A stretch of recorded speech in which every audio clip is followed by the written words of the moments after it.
My name is Rochelle Davis, and I'm your presenter for today. This is the final and last of our faculty and staff logistics in Palestine 101 series.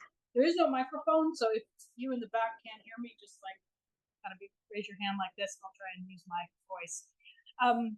I just came from teaching my freshman pro seminar, which meets on a Friday from 2 to 4:30, which is my way of weeding out the students that don't want to really be there. I see Ben was there last year.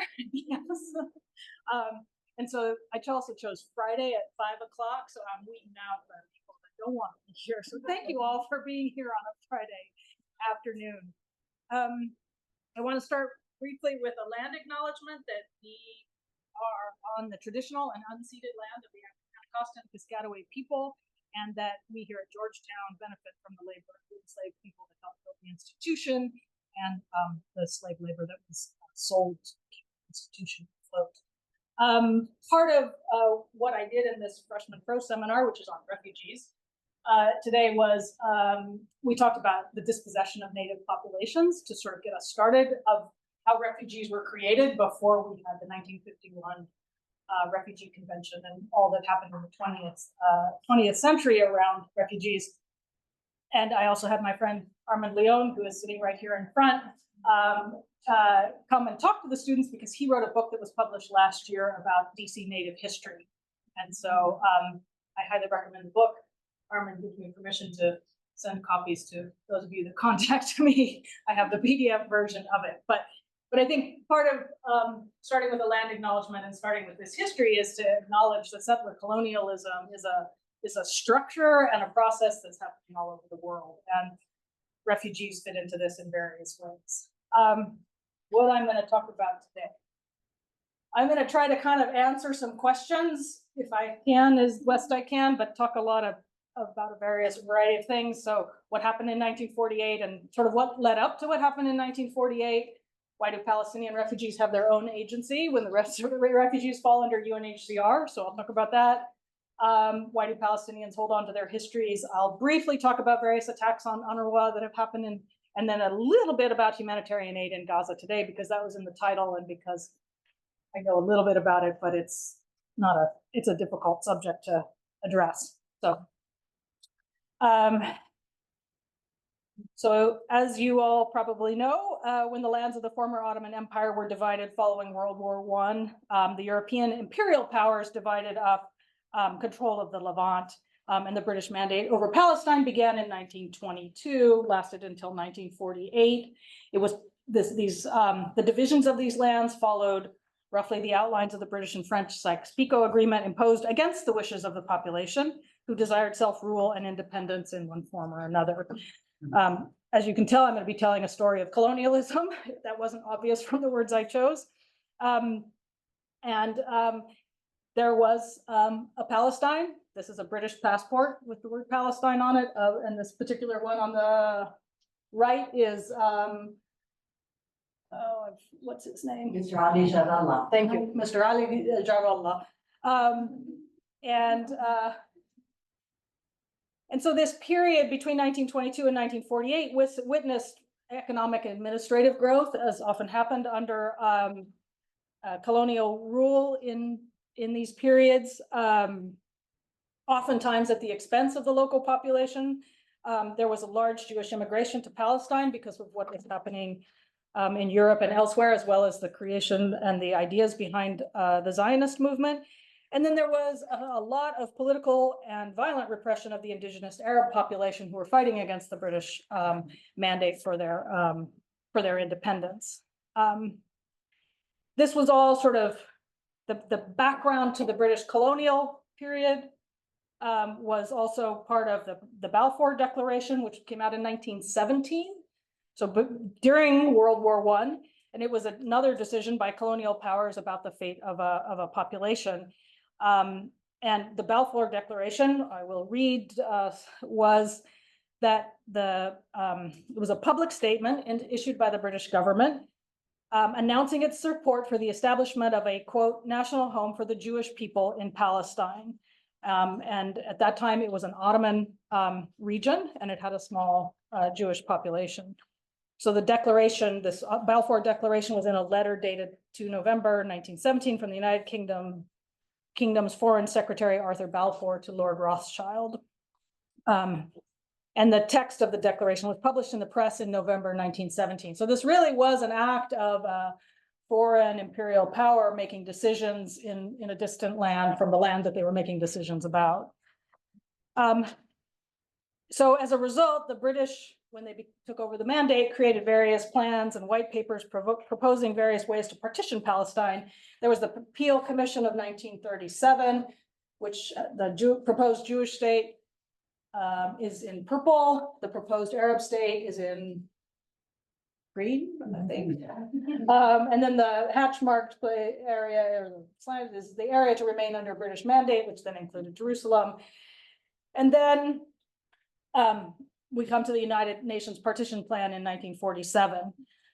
During this period between 1922 and 1947, the percentage of the Jewish population of Palestine went from about 11% of a largely Arabic-speaking indigenous Jewish Palestinian population to around 33% in 1947.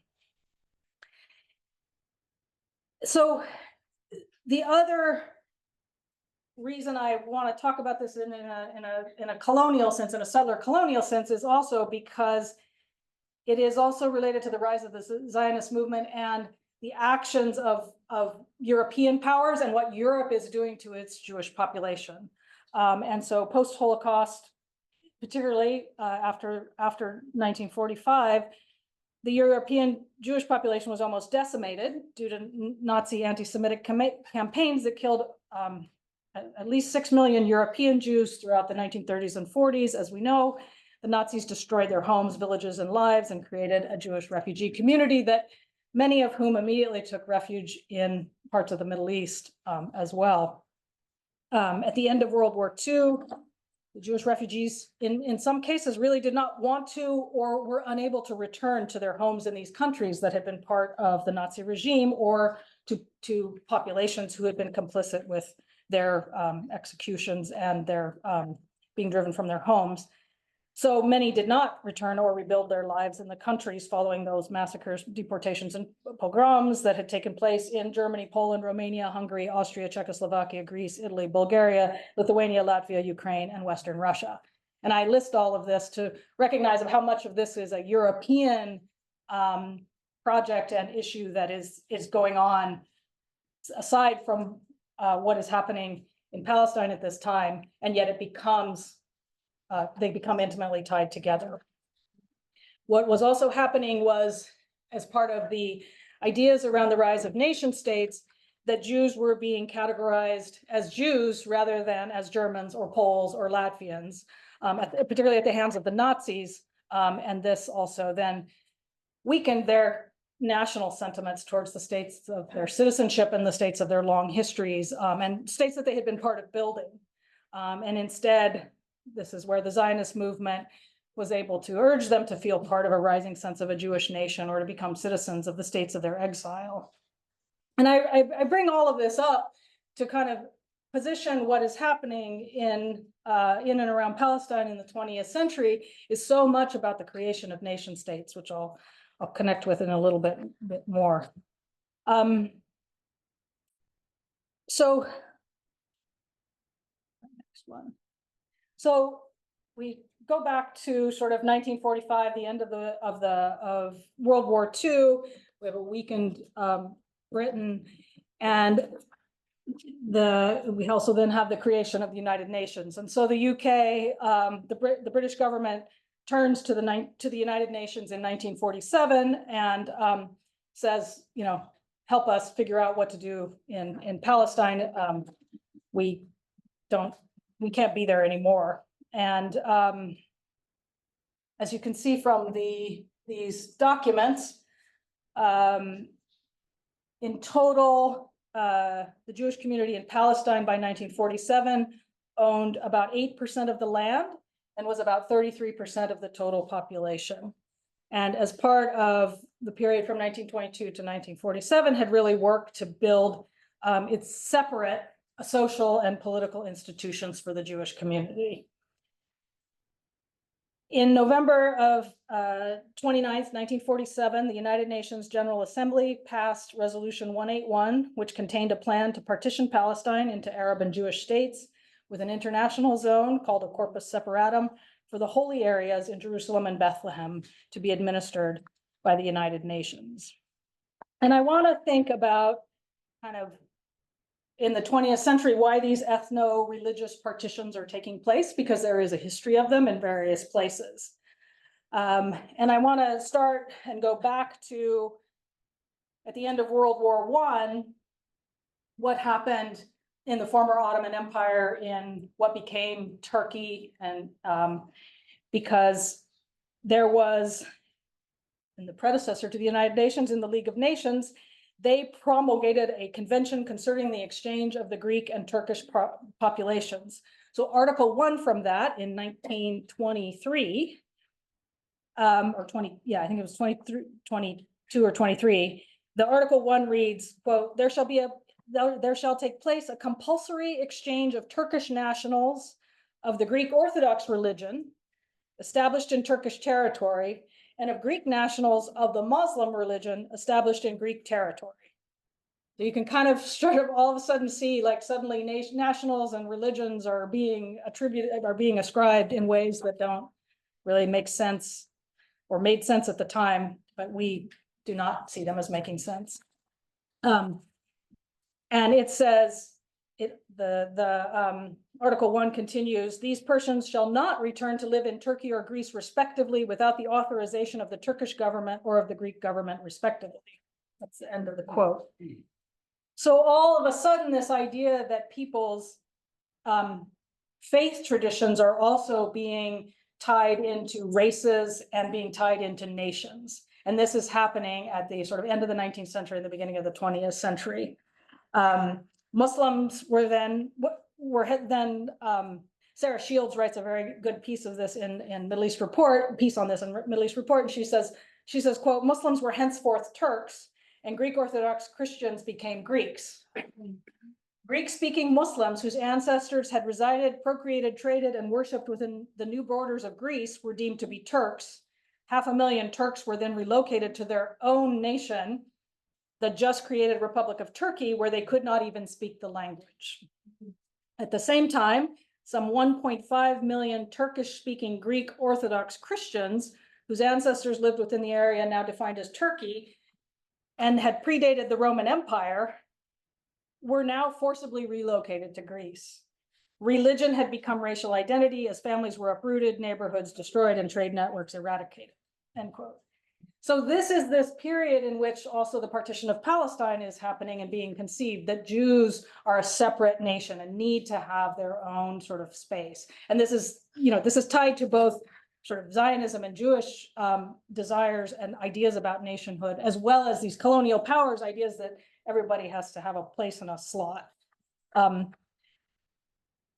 What I find so difficult to, from my present point of view, understand is for thousands of years, people have lived together and of various religions and various ethnicities and various, now all of a sudden the solution that these colonial powers decide is that they need to live separately, that the land is somehow tied to this identity that they have deemed is critical without actually any connection to understanding land or identity and all of this. It's patronizing, and it's also,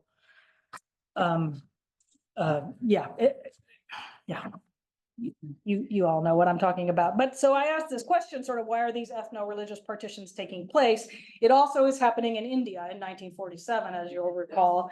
The partition of India takes place, and in the movement of Hindus from what became Pakistan into India and Muslims from what was India became a movement into what became Pakistan, over 1 million people died. It's like astounding to think that that was in order to sort of save and protect people. So back to the partition of Palestine. I say all of this because, I mean, I'm giving you all of this background because it really is critical to thinking about why certain people get forced to move. Why is there a refugee issue in all of this? And so I went the wrong way. So this was the UN partition plan in terms of numbers. I showed you the map. This is the numbers. As you can see, the Arab state was to have a population of 725,000. Sorry, I have a number problem.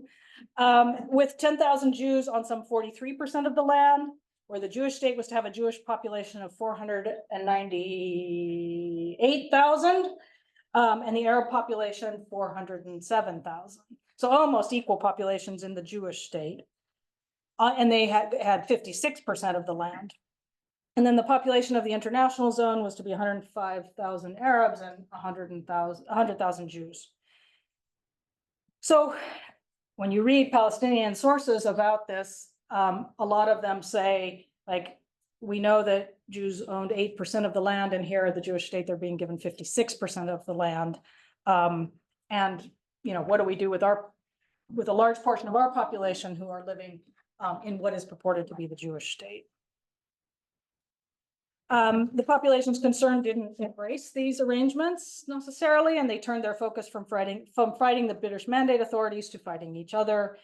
And from 1947 until the armistice agreements were signed in late 1949, this resulted in the expanded borders of the Jewish state, declared to be the State of Israel on May 15th, 1948. And this also included the expulsion or the flight of the majority of Palestinian Arabs living within its borders, within those new borders. So you can see the partition plan is the colors, the hatch marks going this way, or the darker gray, and then the parts, the lines, the dark line is what becomes the West Bank and the Gaza Strip. From this point until 1967, Israel existed in what was 78% of historic Palestine, and the West Bank was annexed by Jordan, and the Gaza Strip was under the Egyptian state's administration. It was administered by the Egyptian state. They never annexed it. So about 750,000 Palestinians, half of the Palestinian population, were made refugees in this in 1948. And they were given refuge in the surrounding countries, Lebanon, Syria, Jordan, Egypt. And they also were in the Gaza Strip and the West Bank. Another about 50,000, 45,000 became internally displaced persons living inside Israel, never acknowledged as such. They got categorized as present absentees, like all the Palestinians who were not in their homes as of May 15th, 1948 did. Approximately 100 villages and 2 towns remained that had at least partial Arab populations within the Israeli state, and a few of the cities, Haifa, Jaffa, and Acre, retained a small measure of their Arab populations. Jerusalem was divided into Israeli and Jordanian sides, and in certain districts such as the Ramla, Jaffa, Haifa, and Beisan districts and parts of Tulkarem, Gaza, and Jerusalem districts that fell under Israeli control, almost all of the villages were depopulated and then destroyed in part or in total. So those displaced from villages made up half the total number of refugees, and those displaced from cities made up the other half. So of these 750,000 people, they were kind of equally divided, rural and urban. The 20th century Palestinian scholars and writers center their history around this war and consider the dispersion of the population, which is called in Arabic a Nakba. The catastrophe is the seminal event that marked and defined contemporary Palestinian existence. The Nakba refers to the entirety to the events of this period, from the partition to the 48 war, to the creation of the State of Israel on all the lands. It refers also to the displacement of the population.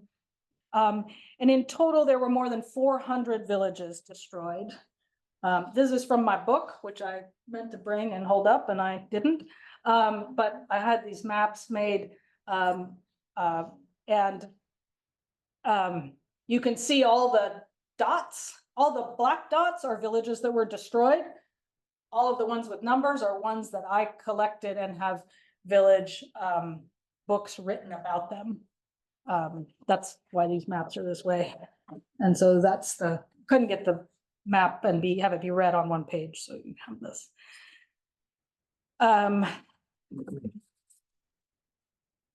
So how did the world deal with all of these refugees and the sort of overwhelming numbers of displacement that the partition had voted into being?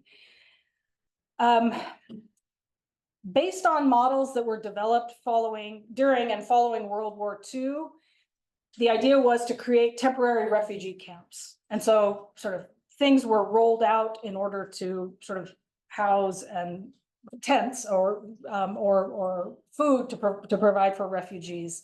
And these were first done by international organizations such as the American Friends Service Committee and the International Committee for the Red Cross. And both of their archives are open and available, and lots of scholars have gone and used their archives to write these sort of early histories. What the United Nations did was, here's the displacement numbers and sort of where people went. What the United Nations did was create, by the UN General Assembly voted on December 1949, so right after the armistice, to create the United Nations Relief and Works Agency for Palestine Refugees. They use the word Palestine, not Palestinian, Palestine refugees. And UNRWA was created to carry out direct relief and works programs for Palestine refugees. Works programs means like job creation, job skills, or just actual like projects for people to work on and be paid for. And in the absence of a solution to the Palestine refugee problem, the General Assembly has repeatedly renewed UNRWA's mandate and most recently extended it until the 30th of June, 2026. And UNRWA says on its website, the fact that UNRWA is still in place 75 years later is not a choice by the agency. The agency would, prefer to work itself out of business, but instead it is the result of a collective failure by member states to resolve a political problem. So they defined Palestinian refugees as persons whose normal place of residence was Palestine during the period of June, you can see this, and who lost both home and means of livelihood as a result of the 1948 war. And then according to UNRWA, the descendants of refugee males, including legally adopted children, are also eligible for registration. This is no different than UNHCR. I think UNHCR also has allowed the descendants of refugee women to include their children as registration. But one of the ways that UNRWA gets attacked is that they perpetuate refugee status of Palestinians by saying UNRWA continues to register refugees, but UNHCR continues to register refugees of children of children of children of refugees as well. So it's about your status in the world as opposed to this. So you can always just, if people present that it's no different than any other refugee population. UNRWA services are available to all those living in its area of operations. And that's a critical part of what is areas of operations who meet this definition. So I went to the UNRWA website and pulled some of the latest sort of statistics, just so we are kind of all on the same page. There are 5.9 million registered Palestine refugees. And this gives you some statistics, the largest being Jordan, which has 2.4 million, the Gaza Strip, 1.6 million, the West Bank, 901. I am so bad with numbers here. You got the number. Syria is 580,000, and Lebanon is 487,000. Back on my game here. So you can see they do these nice circles where you can see sort of where people are. And these are registered Palestinian refugees. These are not necessarily unregistered Palestinian refugees, which are sort of different. And Gaza is a particularly important place to think about who is registered and who isn't registered, because some of the things that happened in Gaza was because, go back to a map, and find a Gaza Strip in a map there. You can see here how this is the Gaza Strip.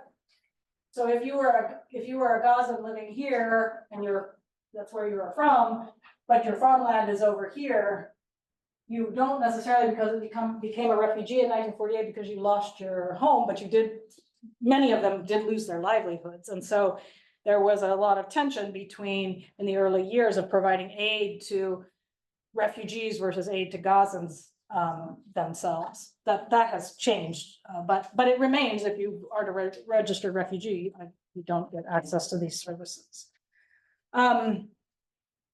So because UNRWA is largely an aid, a humanitarian aid and works organization, the things that they do tend to be, they provide emergency food and cash assistance. And so you can see 1.7 million people received emergency food or cash. The two largest numbers are the Gaza Strip of 1.2 million and Syria being 417,000.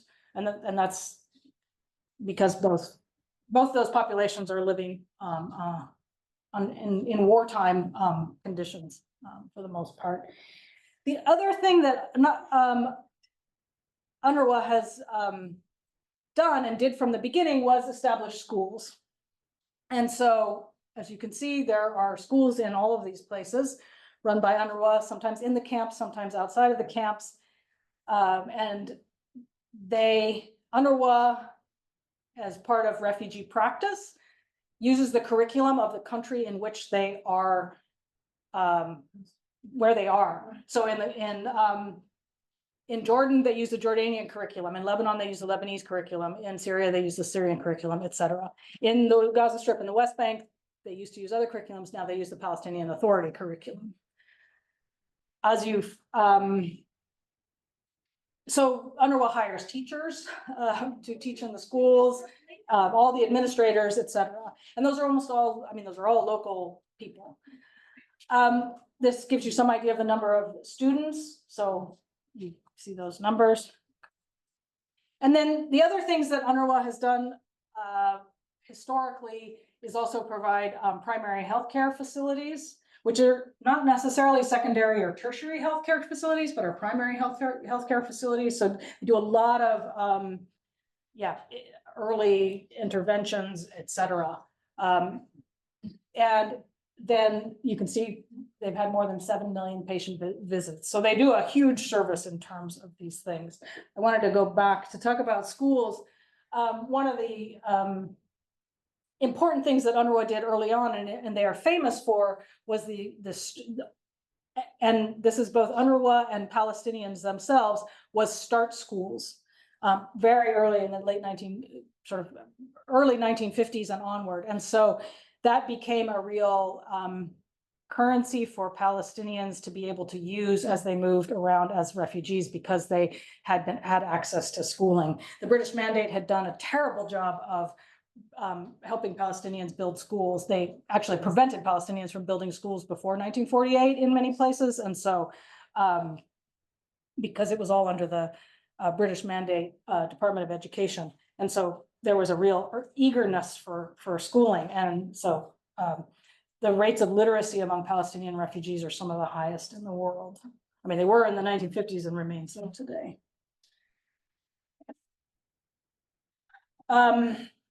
These are the budgets, and you can see from their budgets what they are used for. You can't really probably see them anywhere from the middle to the back, but this is where the money goes. Not sure why Gaza and the West Bank aren't on there. But you can see what this is in Lebanon, where they're using money. So cash.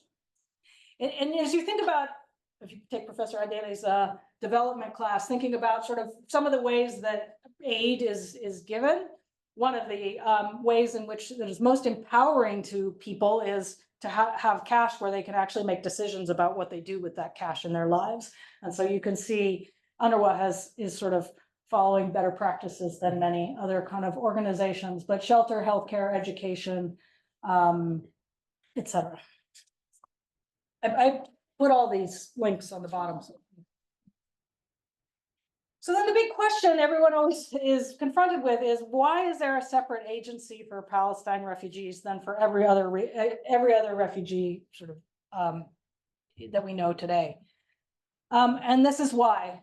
UNRWA was founded in 1949. The Refugee Convention was signed in 1951, and UNHCR was founded in 1951. So in Article 1D, it says, quote, "This convention shall not apply to persons who are at present receiving from organs or agencies of the United Nations other than UNHCR protection or assistance." Because UNRWA existed before UNHCR, it remains the agency that is dedicated to Palestine refugees. This has had a number of challenges, because UNHCR has a real protection mandate. It can offer, when people are in a country, they can get identity documents. There is a protection mandate. They are deemed to be people that that UNHCR should protect, not that they have, deemed that they should protect. UNRWA has an aid mandate. It has, and so there is this real challenge with how UNRWA is a different type of agency than UNHCR. And so there's been a lot of talk about this. I won't go into it in detail. And here is just some, I think I'm out of whack. Okay. I wanted to go to some of the attacks that have been on UNRWA. Those of us, we would all remember from 2018, US President Trump defunded UNRWA, and the State Department declared that UNRWA was irredeemably flawed. And that withdrew $200 million a year from UNRWA. So it was UNRWA was forced to lay off employees. They tried to get funding from other sources, but it was a big thing. US President Biden reinstated funding until this last January, when funding was suspended over Israeli charges that 12 UNRWA employees were involved in the October 7th attacks.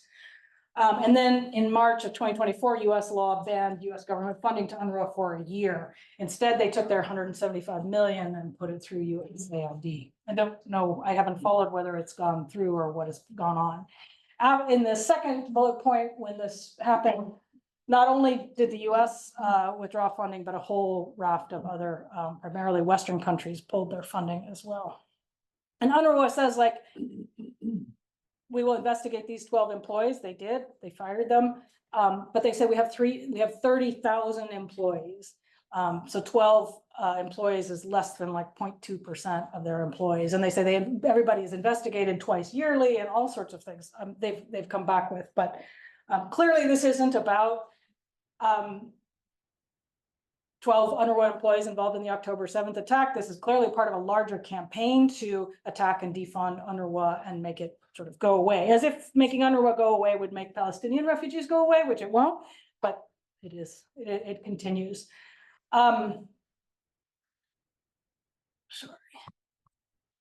Now, most recently in May, so UNRWA USA, which is I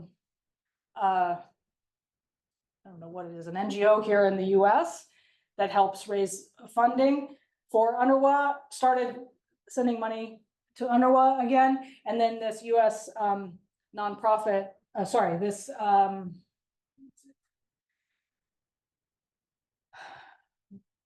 doesn't say in this piece now I can't remember, because when I read it, I didn't remember.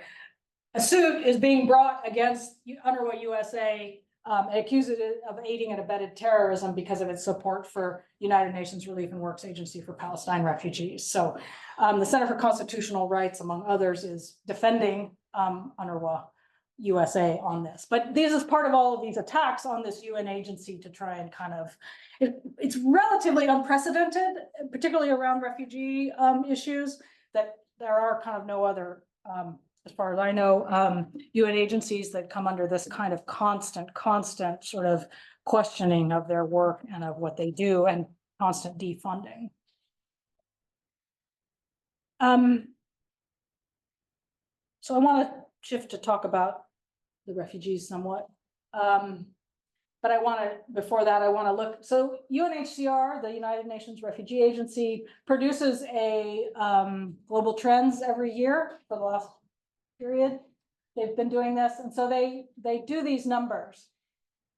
And they're, 117.3 million people are forcibly displaced, and then they break them down. The green are all internally displaced people who are displaced inside their countries of citizenship or where they're living.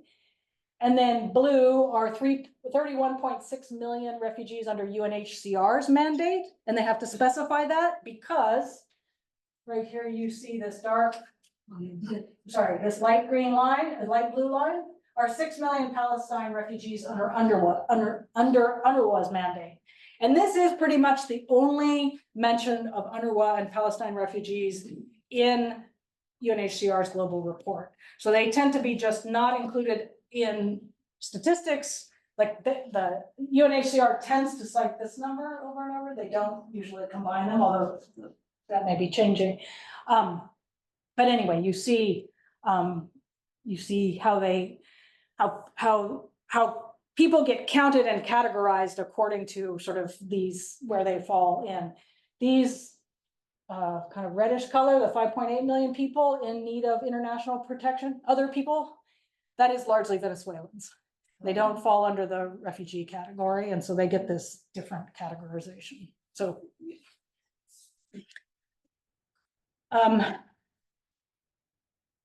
part of the partition plan and what happened afterwards was UN Resolution 194, which says refugees wishing to return to their homes and live at peace with their neighbors should be permitted to do so at the earliest practicable date, and that compensation should be paid for the property of those choosing not to return and for loss of or damage to property which under principles of international law or equity should be made good by the governments or authorities responsible.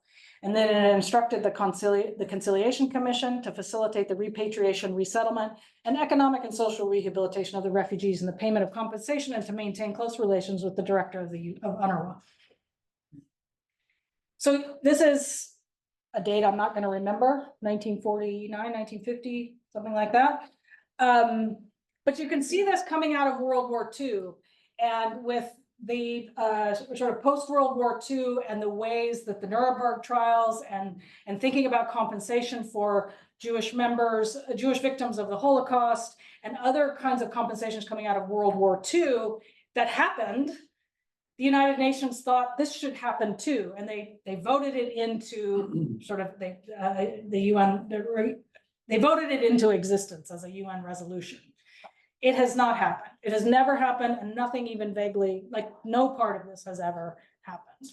So it is a really awful precedent for what then comes to refugees ever after this, because if the kind of first post-World War II large refugee displacement happens, and nothing comes out of it for the refugees themselves, in a legal sense, there's no precedent for later refugee victims to also go back and either fight for return or compensation or things. And so it remains a resolution, but it remains unfulfilled, and it's been harder for other refugee situations for people to claim right of return or right to compensation. Okay. I have a few more things to say. So I wanted to talk about how Palestinians then navigate these lives of being refugees since 1948. And most refugees from Palestinian cities managed to find places of refuge outside of camps. The largest number of people in camps was only ever in the 30 to 40% of the total population. And the camps were sometimes built on the edges of urban centers, and then sometimes out in out in more rural areas. The first statistics in 1953 placed camp residents at 34.6% of the total number of refugees. So really camps were not the solution to Palestinian refugees, even though that was kind of the solution that was touted in all sorts of ways.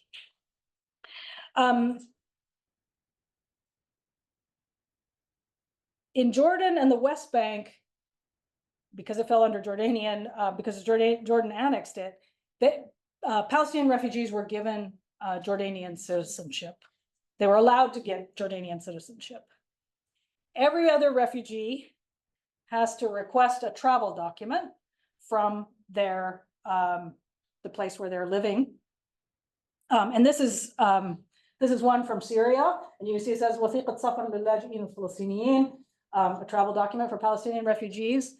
And it's one kind of example of what it means to be stateless in this world of nation states, that you have a travel document, not a passport. I've been working with a group that's We Are Not Numbers, that's been trying to bring students from Gaza to the US. If you have a travel document, you cannot transit through Europe. You cannot transit through Europe. You cannot fly to, like, and your plane keeps going on. You cannot do that.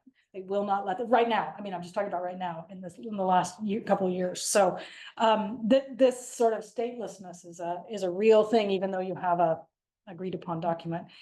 And many years ago, when I was traveling from Lebanon, from Beirut, Lebanon to Damascus, Syria, I was, I got in the passport line to leave Lebanon, and there was a man behind me, and like most borders, it was sort of divided into citizens. So Lebanese citizens were over there, and everybody, all the foreigners, were over here. And the man behind me had a passport, and it had the Lebanese cedar on it, the cedar tree on it. And so another guy said to him, he was an older gentleman, and the person said to him, sir, you have a cedar, you're Lebanese, you can go over there. And he held it up and he said, no, I'm Palestinian. And everybody looked at it, and you could see it said this. It said travel document for Palestinian refugees. And the whole line kind of goes, oh man, sorry. I mean, there was just kind of, yeah. And he goes, oh, don't worry. He said, it's hard for just the first 60 years, then you get used to it. And so there's this really, sort of dark humor around what this sort of means, because he can't just travel. He has to actually get a permission to leave and a permission to go somewhere else. It's not just like, it doesn't actually act like a passport in many cases. In Syria, Palestinian refugees in Syria do not get Syrian passports. They get this. They don't have the right to vote. Not that meant a lot for many years, nor does it still. But prior to 2011, they did have access to work, education, and to own property, and most other services and rights that Syrian citizens had in the state. In Lebanon, Palestinian refugees have been prohibited from jobs protected by trade unions, which are almost entirely all of the white-collar professional jobs, sort of engineers and other skilled labor positions, such as those in medicine, law, education, etc. And thus, just by virtue of their status and their ability and of who they are for generations now, they are thus forced to work in low-paying, unskilled labor, or for international organizations or UN groups. And they're basically treated to laws according to governing foreigners. And there have been variations over the course of the many years since they were displaced. The refugees in Gaza were initially under the Egyptian administration from 48 to 67, and then under Israeli occupation from 67 onward. Now, after 2005, they came under the Palestinian Authority, and then the Hamas-led government, which in 2007, the Israeli government put Gaza under an international and Israeli blockade with the arbitrary and punitive practice of deciding what and who goes in and out. And so even up until last October, 80 to 90% of the 1.6 million inhabitants back then were receiving food and other basic living assistance. So Gaza in 2007 was a tourniquet was put on it. And I mean, there was lots of terrible sayings by Israelis saying they were going to put them on a diet and among other sorts of things. So just enough food to sort of keep people alive was allowed in or out. After the Oslo Accords of 1993 and the creation of the Palestinian Authority, a Palestinian passport was allowed to be issued for Palestinians in the West Bank and Gaza. An artist, Ala Hayatle, remade the Palestinian travel document. So if you look at this one, you see it has this is the Syrian symbol of the state. He went and put all of the various toxic symbols in. So this is the travel document from Egypt, the travel document from Syria, the travel document from Iraq, and the travel document from Lebanon. So there's a lot of Palestinian commentary on this kind of what these passports and these travel documents mean, both for their own individual abilities to travel and to see themselves as people sort of engaged in the world. And then another artist took this, and some of you will recognize this, took this is during the height of the Syrian uprising and then the war that followed, and how hard it was to sort of travel, and got rid of the Syrian eagle, put a heart on it, and it says, and the poem goes, Jawaz as-Safar, my passport. So the hearts of the people are my citizenship, so I don't need this passport. It's a poem by Mahmoud Darwish, sung by Marcel Khalifa. It's a super famous song, everyone knows. And so it took this whole thing, like it's not about a passport, and it becomes a mouthful. I mean, it's like this kind of, is again, this dark sort of,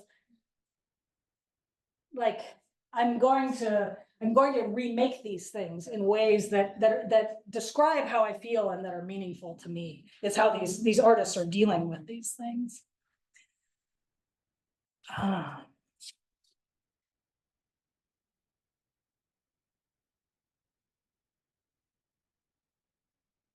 So today, there are 5.9 million Palestinian registered refugees.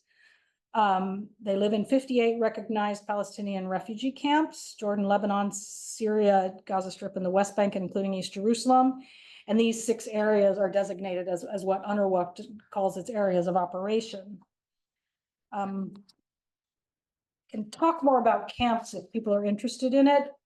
But I wanted to also talk about sort of what is happening today.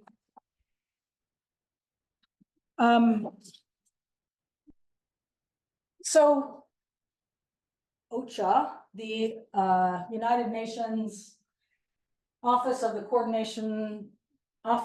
Coordination of Humanitarian Affairs, is a UN-wide office that takes everything that everybody does and tries to kind of pull it together and both coordinate it, and then they offer various things. So as we know, there have been over 40,000 Palestinian fatalities, and of the 2.1 million people, 1.9 million have been displaced, which is 90% of Gazans have been displaced. And you can see that almost 500,000 of them are facing catastrophic levels of food insecurity, and that there are 0 hours of electricity. So you can see in this map too, where the various areas are with passages, etc. And I'll pull up another more. These are the incoming truckloads. So it says the pre-crisis average per working day in 2023 was 500 truckloads of incoming of goods that were coming in, of food, of medicine, of fuel, of bicycle parts, of everything that people needed. So 500 truckloads a day, right? I did the math down here for those of us that are math challenged, including myself.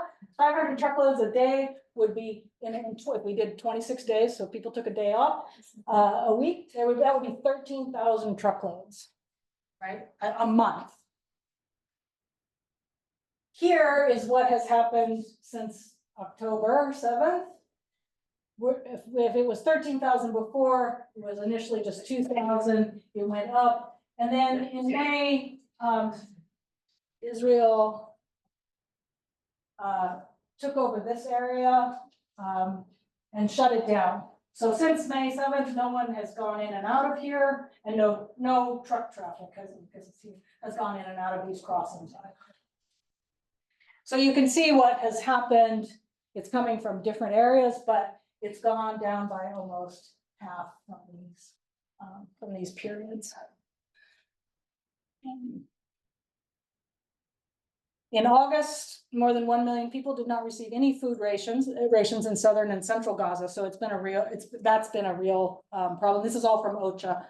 And then with humanitarian access, these are the missions that require coordination with the Israeli authorities. Sorry, I cut off the end of that.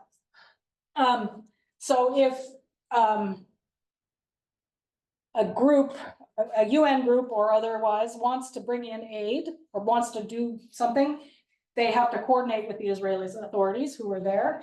And this gives you some sense. So if you look at August, there were 603 requests for a project to bring something in or whatever. I don't know what that number is, but that number was humanitarian organizations canceled their facilitation request due to logistical, operation, or security reasons. This one were denied. The Israeli Coordination and Liaison Administration rejects a facilitation request. This were impeded. So the request was accepted, but it was blocked or delayed on the ground, resulting in some missions being aborted or partially accomplished. And these were facilitated. So it's less than half were facilitated. So you can see in the north of 208, only 74 actually happened. In the south, out of 395, only 179. So it's just a stunning, terrible, it's this kind of ideas about, trying to request access and being denied and being denied. This is the work of, this is what humanitarian aid is supposed to be doing, and yet it is being sort of blocked at all sort of points. Food security is, really bad. 96% of the population is projected to face a crisis or worse levels of food insecurity. And they categorize them by IPC 3 or above. 750,000 face IPC 4, and 500,000 face catastrophic levels of food insecurity. This is malnutrition and death.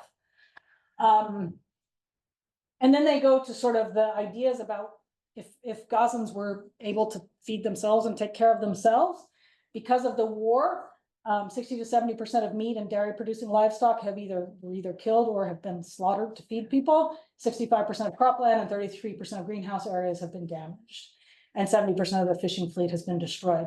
So not only is there not aid being allowed in, but the Israeli forces are also sort of destroying the ways in which people could feed and take care of themselves. Nutrition, 96% of women and children are not meeting their nutrient requirements. Sorry, children aged 6 to 23 months are not meeting their nutrient requirements due to a lack of minimum diet diversity. We know what this does to infants who don't get enough to eat or enough nutrients at an early age. Yes, and around 500,000 children, more than 50,000 children are estimated to require treatment for acute malnutrition in this year.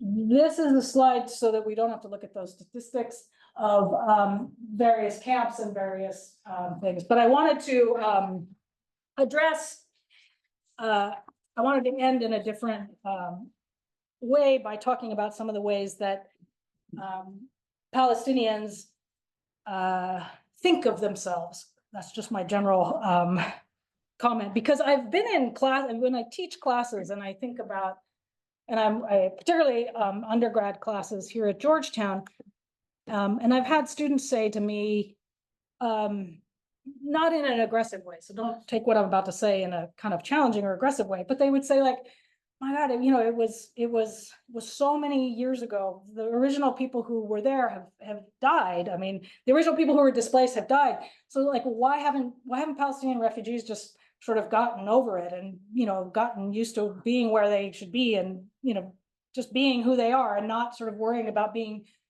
asserting their rights to Palestinian, the right of return and all these sorts of things. And I try to think about how to respond to that. And I think one of them is, most importantly, because in international law and because the UN resolutions grant them the rights to return and the rights to compensation. And those are things that they hold on to and should hold on to. And also because they were unjustly uprooted from their land in the context of a European issue and a European settler colonial history and movement. And this is where I think it's really important to recall that the injustices done to Jews from Europe and Balkans and Russia cannot then justify the injustices done to others. And so seeing that what Europe and those areas did to their Jewish populations does not then kind of allow us to say, well, then therefore they have more rights than the Palestinians. And I think most importantly, I think it's in response to that question of why haven't Palestinians, refugees just gotten, just moved on.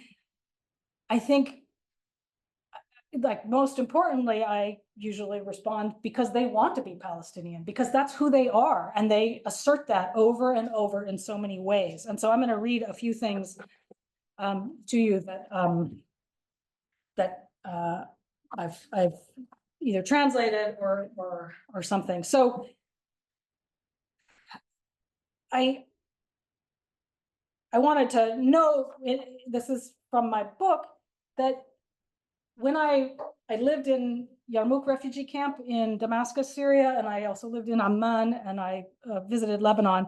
But one of the things that I saw as I was just observing was what I called in the subtitle of my book, the geographies of displacement. And so I'm going to read this part from you. I said, today, driving up the main road of Jebel al-Marikh, which is Mars Mountain, which is one of the 7 mountains of Amman, the capital city of Jordan, shop front signs announce a seris for electronics in the Ekermawi grocery. In Yarmouk refugee camp in Damascus, Syria, people would buy the latest fashions on Lubia Street, gold on Safad Street, and the best fruits and vegetables on Palestine Street, and they would live in the Tarshiha or Safuria neighborhoods. In the Ain al-Hilwa refugee camp in southern Lebanon, every morning children pour into the Fallujah and Qibya elementary schools. If you did not know that Asaris, Ain Karim, Lubia, Tarshiha, Safuria, Fallujah, and Qibya were Palestinian villages, you would not be aware of this geography of dispossession mapped onto the contemporary fabric of the Palestinian diaspora. Unlike in other parts of these countries, where the streets are named after famous people or historical events, and the shops are named after owners or adjectives that describe their contents. In Palestinian communities, it is not uncommon to find these shops and streets named after the Palestinian villages and cities that were emptied and destroyed in the 1948 war. And so in thinking about how then as individuals, Palestinians sort of connect to this history, I want to read 2 pieces that I translated about people who returned in the early years after 1948 to see the sort of the breadth of sort of experiences of what this dispossession meant to people. So there was a Palestinian I met and interviewed in Syria. His name is Matar Abdurrahim, and he wrote a couple of memoirs of a type about his life as a Palestinian. And he told in one of these books, he tells his father's story of returning to visit his parents who had remained in the village, and that village was now located within the Israeli state. And he said, quote, towards the end of 1951, my father decided to return to occupied Palestine. We spent our days anticipating his return to Syria and in constant fear for him as he crossed without papers into Jordan and then into Palestine. All of the worst scenarios crossed our minds. Maybe he wouldn't make it. Even if he did make it, how would he return across these same borders? If he was caught by Israel, they would accuse him of spying for an Arab country. And if he was caught by an Arab country, they would accuse him of spying for Israel. Then one evening, there was a gentle knock on the door and our minds were put at ease. My father told us his story, or at least what he wanted us to know. Torn, dirty, exhausted, after secretly crossing the same paths he had known so intimately during the revolt, he had arrived at his family's house in Nahat. He spent 3 days in the house with his mother, father, brother, and extended family. At night, he would walk around the village, recalling his memories of his life there. By the time he returned to us, he was no longer the same man.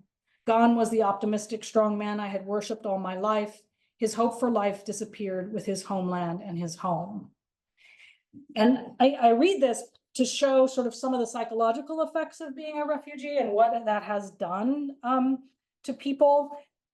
These clandestine returns that happened, many of them happened, sometimes drove home the meaning of the expulsion and the transformations of the land that people had known, and caused debilitating distress and despair at the realization of the permanency of what of their displacement.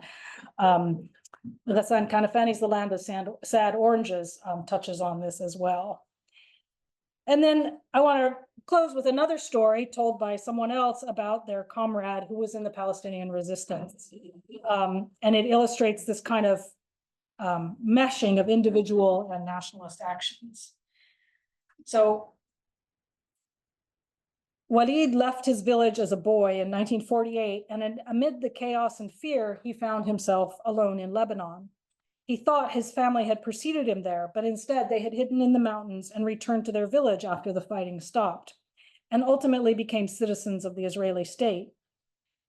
Walid eagerly joined the Fida'i, the guerrilla work, the Palestinian resistance, as it's called, with the goal of sneaking back to his village in occupied Palestine and seeing his family, about whose fate he knew nothing. He found the house in the darkness of the night and knocked quietly on the door. His brother Mahmoud, who was only 3 years old when he last saw him, opened the door.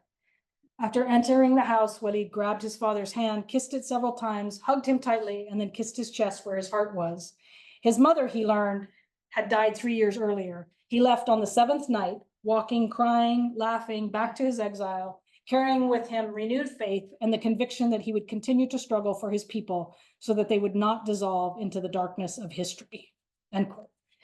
And so I wanted to sort of end with this quote to really think about sort of this idea of dissolving into the darkness of history and how many times that has happened and how we don't know about those and how many times people just refuse to do that, dissolving into the darkness of history.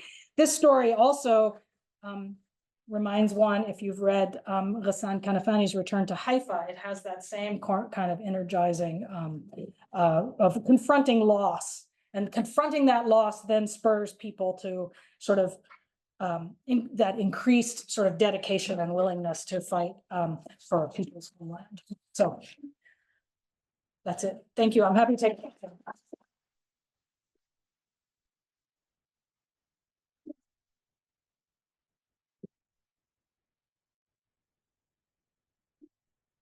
Hi, this is Jehani Kafini. I'm journalist.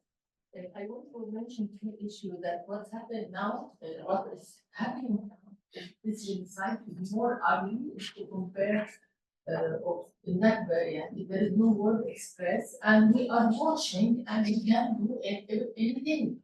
We have our group on the ground, Palestinian journalists in different parts of Gaza, and it's not easy. We take a lot of challenge to provide humanitarian and water for people in different parts. And even there is a lot of organization, humanity organization, but they can't cover everything or every place in Gaza.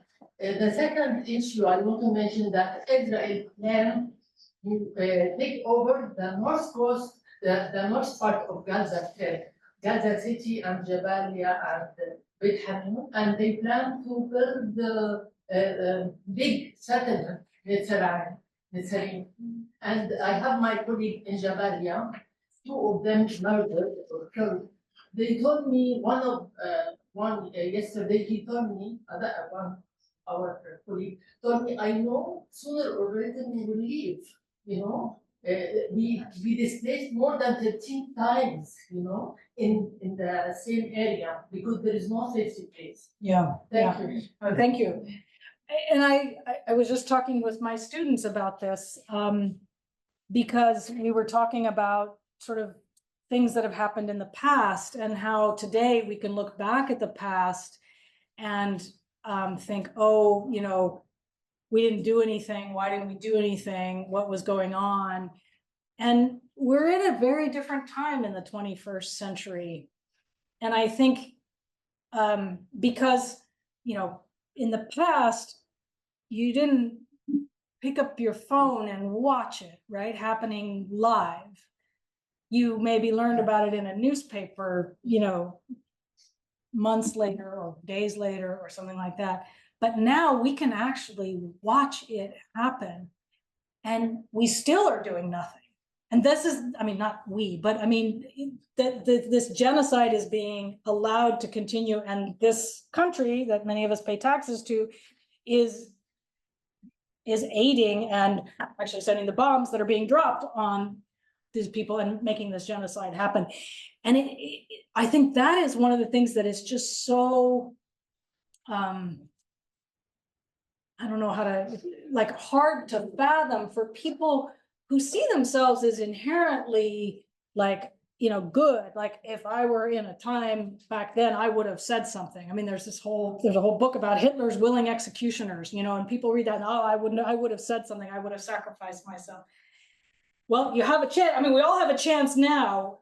And I think it's confusing to us because we as humans have not figured out how to deal with what we now know, and yet how we can do nothing about it because it's in the hands of governments that are just unwilling to listen to us and are willing to break their own laws. I mean, the United States is breaking its own laws by sending weapons to a state that is using them on a civilian population. And like there's nothing is happening to stop that. And it goes on and gets worse. And so I think there's a real, something is wrong. Let other people, if they have a question, and then I'll come back to it. Something between Nakba and today, they destroy Gaza. Gaza is not able to live. They destroyed all the historical things in Gaza. In Nakba, they didn't destroy the city. And I don't know whether the UNESCO, you know, they bombed the church, second or third church in the world. They bombed there is palace from Al Amawiyin. There is a mosque from Omar, Khalifa Omar. Yeah, no, I mean, it's, Thank you. Yeah. To comment on somebody, I would have done something if, even going and trying to, now that person who would go and try to help the terrorist at this point. But I would, one of the things you mentioned, somebody asked, why can't people get over it right now that generation is gone? If you think about it, if we go back to what you were talking about, those who left talk to their children about what happened, and the children identify very much with what happened to their parents. And if those children are still living in Lebanon and Syria, where they don't necessarily have the actual nationality and don't have a passport, they're still considered to be refugees. So yes, they are still going to identify as Palestinians. No, they're not going to forget that they are Palestinians, and yes, they want to go back. Yeah. So that answers the question also very clearly as far as I'm concerned. Yeah. So that's why they're not going to forget. Yeah. And they still treat the second-class citizens no matter where they are. They don't belong anywhere. So no, they're not going to forget. Yeah. The other thing I have a question about also was something you talked about earlier, which is that UN Resolution 194 has ever been officially invoked or talked about by anybody. The one that actually turned, has there been ever any noise about invoking it? And so yeah, so in the 1950s, the UN Conciliation Commission was very active, and it was instructed to collect all of the information about displaced Palestinians and their property. So they collected this huge database of numbers, of property records, of everything. It was then put into a vault and sort of almost never accessed and never made public. Salman Abu Sitta has gotten a copy of it and works with it, and part of his work has been to make that sort of information known. And he's been on the forefront of not only advocating for the right of return, but of saying, this is how it is possible. And he runs what's called the Palestine Land Society, and he does a whole geographic assessment of where Palestinian refugees can return to in the physical space of Israel, Palestine, and how they could live. And he runs a competition every year for students in Palestinian universities and universities and other universities in the Arab world. And he chooses a couple of villages, each of destroyed villages each year. And the students then can design the return, the place they will return to. And so these are usually architecture and urban planning sorts of students. And he does these, and the students then propose, so they'll take a village, they have all the information, they have village books about the village, and then they will design the new village that they return to. Noor Jude has written an article on this. I can send it to you if you'd like. It just came out about the Palestine Land Society competitions. But he is one of the people in the present who has not only sort of asserted it, but said, okay, let's make it, if this was going to happen, how can we make it happen? He says, let's make it as easy as possible. Here's how. And so he does these sorts of things. Do you have the link to the project?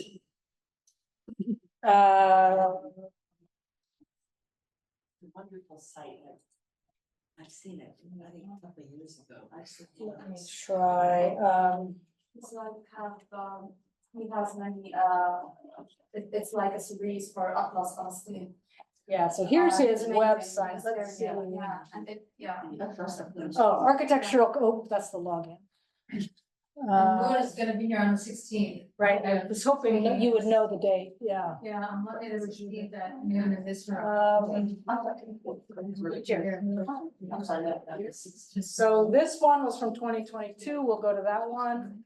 So he does rebuilding Palestine. Here's the group, and then the winners this year were from, they did the Suba village from the Jerusalem district. These were the three people. And here you can see how they go through and rebuild and bring in concept of a tourist path, et cetera, and these sorts of things. Tourist path stations plan. They build a park. They have a village council centered around an oak tree. So they're really trying to both tie into heritage as well as, yeah. So and here's one for the Safuria village, which I mentioned. And she had done, she does this whole process. Anyway, yeah. Yeah, Alex.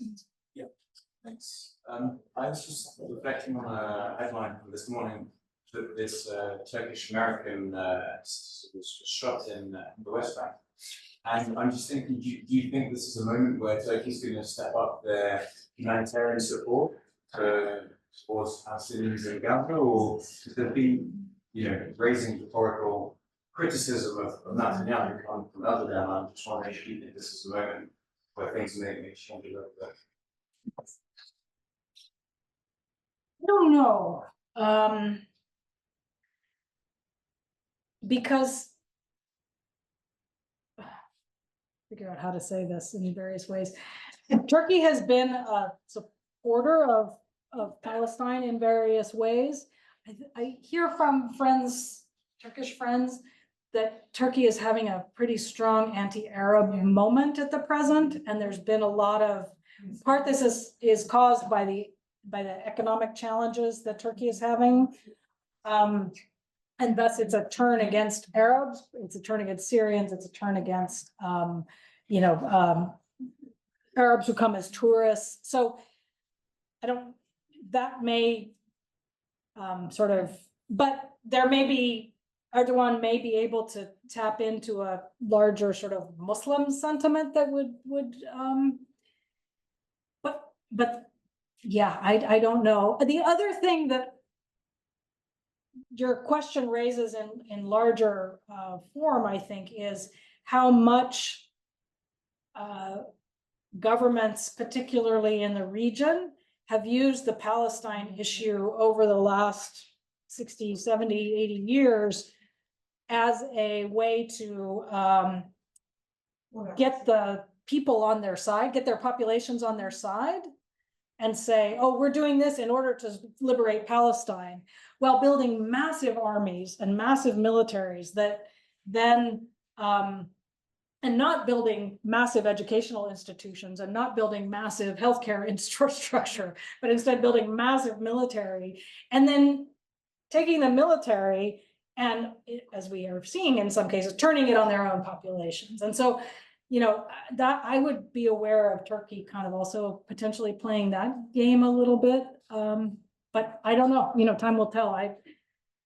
So it's the political scientists that do that, like forecasting, not the anthropologists.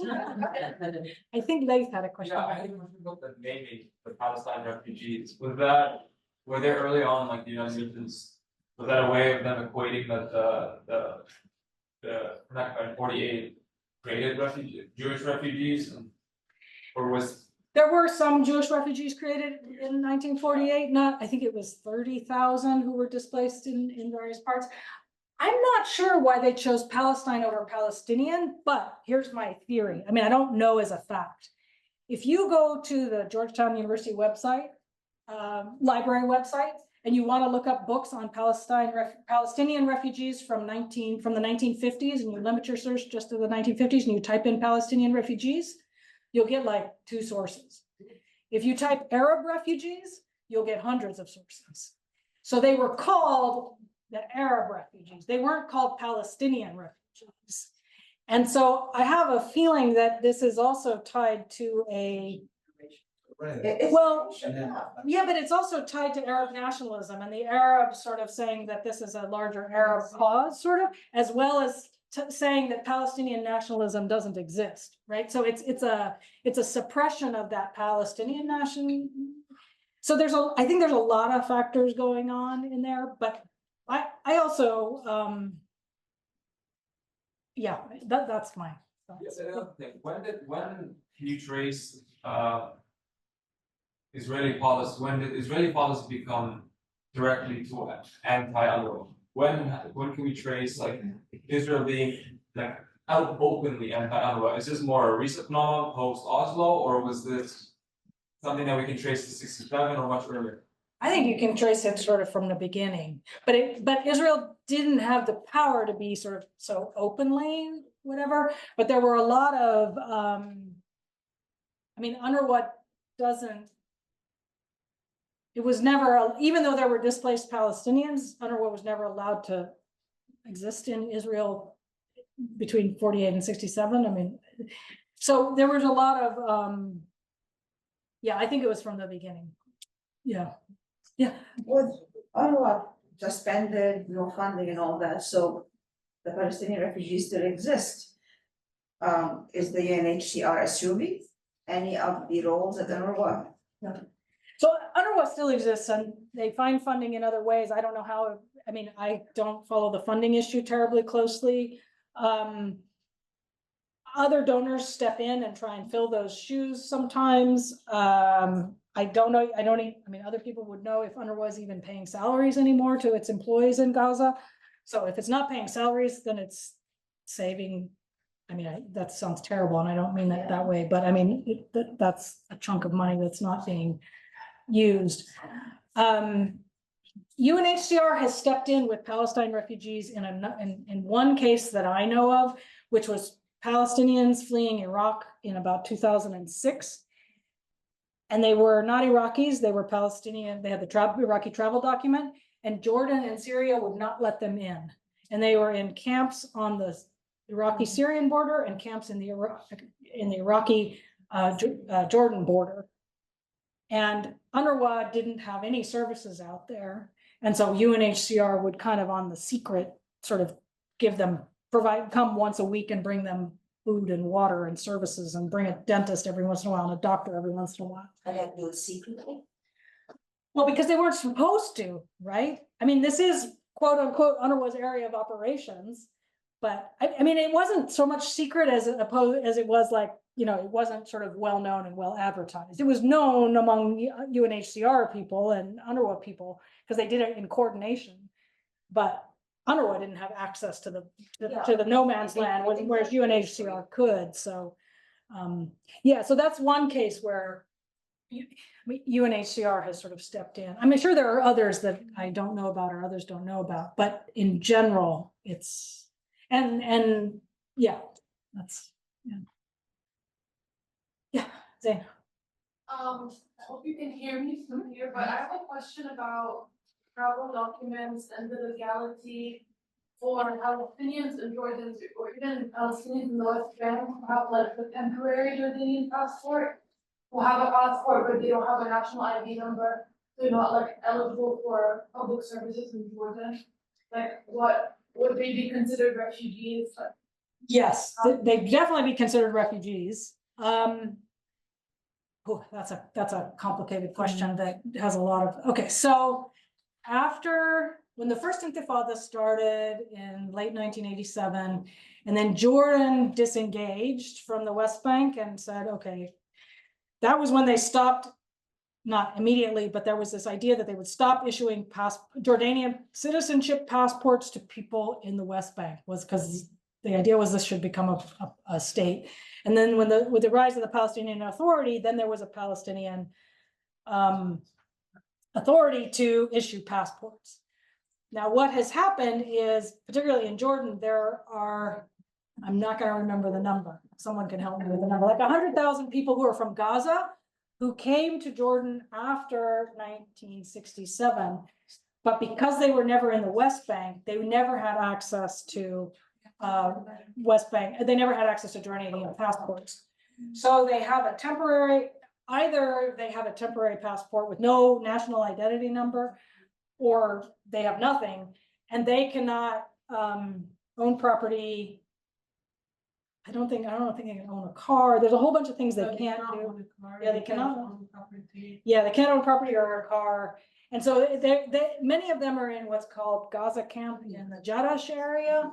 But they live a very marginalized existence because it's very hard for them to find employment because they don't have a national, it's like trying to work without a social security number. And even those who have a passport have to renew every 2. Those are the temporary ones. The temporary passports have to renew every 2 years with more cost than, say, others. Yeah. More restrictions, and a lot of Palestinians, especially Gazans, believe that this is a good source of income to the government. And there are those in the West Bank who, if they were employed by the Jordanian government before 1967, there are those who still continue to have the 2-year post Oslo. Like my family still continues to have the passport, even because my grandfather worked for the Jordanian government. Yeah. So, There was a lot of exceptions in the Jordanian government kind of treatment to specific groups of Palestinians, and this is one of them, and especially those who work, like, say, with intelligence, or others who worked for medicine. or served the army. Very, very unique cases. My family. Or something like civil, like medicine. Yeah. They worked in hospitals in the Yeah. West Bank. And then for a while, when there were before the Palestinian Authority, the Jordanians were giving temporary passports in order for people to travel on pilgrimage to Mecca. So there was a whole nother there's a whole like, I don't want to say industry, but there's a whole kind of like, there's a lot of different categories and ways that people can get temporary passports that allow them different types of travel. So it's super complicated, and it's, I mean, you know better than I, Zaina, but it's super complicated, and it changes regularly too. Yeah, Mahmoud. With all the atrocities that the Palestinian refugees inside and outside Palestine and in the past and the present are facing, why it is still taboo to talk about the Palestinians' right to resist? Why is it a what? It is a taboo. Taboo, to okay, yeah. talk about the Palestinians' right to resist.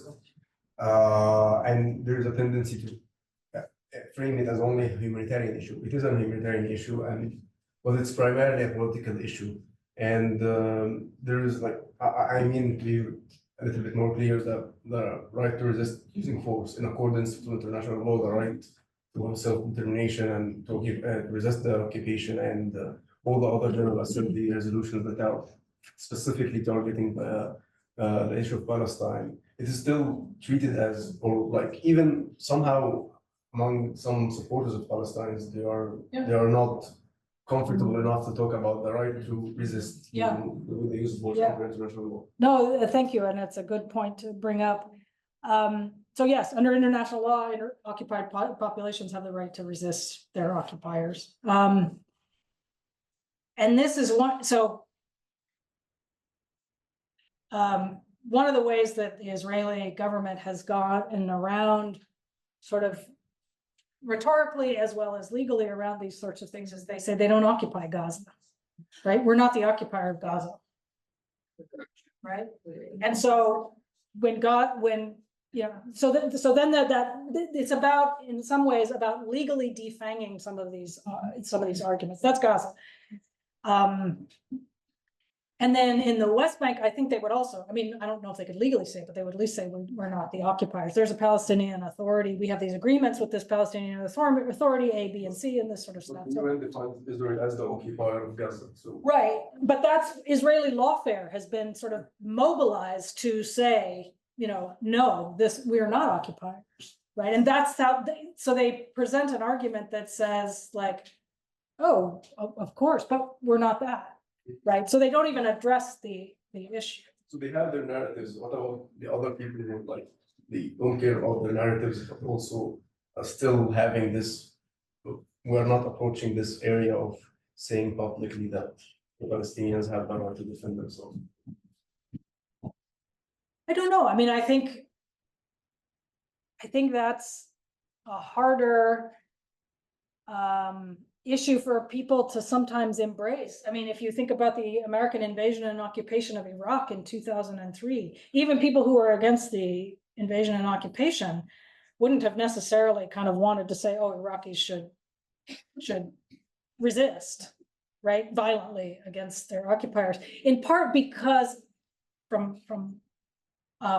in some ways, from my perspective, is the overwhelming force and violence and power that the occupier has is pretty intimidating. So there's a principle and then there's a strategic level of it as well. But I don't know. I mean, I think there's a lot to be said about sort of liberal ideas about sticking to international law and how those things happen, and we shouldn't use violence and those sorts of things. According to international law, No, I know, but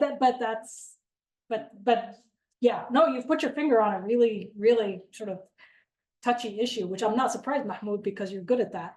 But yeah, if you do. Well, I just wanted to add to this, right? But then it's also politics, right? Because the Ukrainians are allowed to resist, and we glorified their resistance on the front pages of the New York Times, right? And we had articles about how clever they were at creating Molotov cocktails and how they were teaching their children to use guns. I mean, literally, the New York Times is like running stories like that. So it's also about who the US, I mean, in terms of discourse in this country, who's allowed to resist depends who you resist on. Yeah, And it's whether they're an ally of the United States or not. Yeah, exactly right. Yeah. That's a good place to end this, if that's okay.